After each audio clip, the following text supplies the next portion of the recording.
आज बुधवार सेपट घर कलर दिहब आ बहुत सारा जिनस आसर रही प्रोब्लेम होची बैक साइड कबाटा लगिगला फ्रंट रे आमर गेट भी लगी जाइए।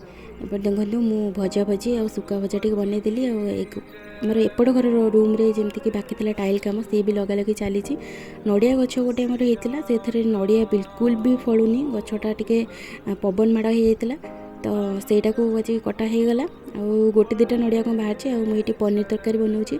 पनीर बनैला बेले मु कौन करे सब मसला को आग टिके भाजी दिए भाजिकी भल भाव में ग्राइंड कर दिए।